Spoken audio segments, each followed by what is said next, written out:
வணக்கம். Amudha food products. நாங்கள் தஞ்சாவூர்லேருந்து வரோம். நாங்கள் இந்த மாவு மில்லுன்னா போட வரும்போது நாங்கள் யூடியூப்பில் பார்த்த மாருதி இண்டஸ்ட்ரீஸ் அவங்க ரொம்ப வருஷமாக இந்த ஃபீல்டில் இருக்காங்க. நாங்கள் யூடியூப்பில் நிறைய கமெண்ட்ஸ்லாம் ரிவ்யூஸு கமெண்ட்ஸ்லாம் படித்து பார்த்தோம். இவங்களோட இது நல்லா இருந்துச்சு. அதனால் டேரெக்டாக கம்பெனிக்கே ஒரு நாள் நாங்கள் எங்களோட ஓன் ப்ராடக்ட்ஸ்லாம் மாவு அரைக்கிறதுக்கு கோதுமை கொஞ்சம் மிளகா மணிலாம் கொண்டு வந்து இங்கே அரைச்சி பார்த்துட்டு அதுக்கப்புறம் இங்கே பிடிச்சிருந்துச்சு. இது இல்லாமல் என்னென்னா கஸ்டமர் சப்போர்ட் நீங்கள் நல்லா பண்ணுறாங்க, இவங்க பண்ணுறாங்க.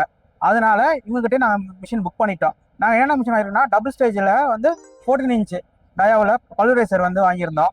அப்புறம் உளுந்து ப்ராசஸ் பண்ணுற மிஷின் வாங்கியிருந்தோம். அப்புறம் ஈரமாக வரைக்கிற மிஷின் வாங்கியிருந்தோம்.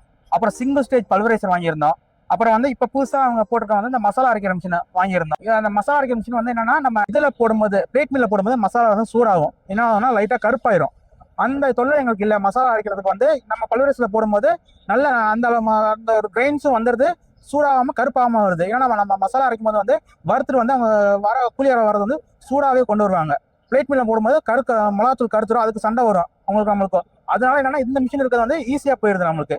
அதுவும் இல்லாமல் இப்போ மிஷின் ஏதாவது ஒரு ஃபால்ட்டு, ஒரு பெல்ட் கட் ஆயிருச்சு, இல்லை போட்டிருக்க ஃபில்டர் கட் ஆயிருச்சு, ஏதாவது ஒன்று வச்சுக்கோங்களேன், ஒரு ஸ்க்ரீன் கட் ஆயிருச்சுன்னா உடனே நம்ம கால் பண்ணி சொன்னோம்னா உடனே நம்மளுக்கு இது சப்போர்ட் பண்றாங்க. உடனே நம்மளுக்கு கொரியர் பண்ணி விட்டுறாங்க. அந்த கஸ்டமர் சப்போர்ட் இருக்கு. அதனால நீங்க தைரியமா நம்பி மாருதி இண்டஸ்ட்ரி இது பண்ணலாம், மிஷின் தான் வாங்கலாம். தேங்க்யூ.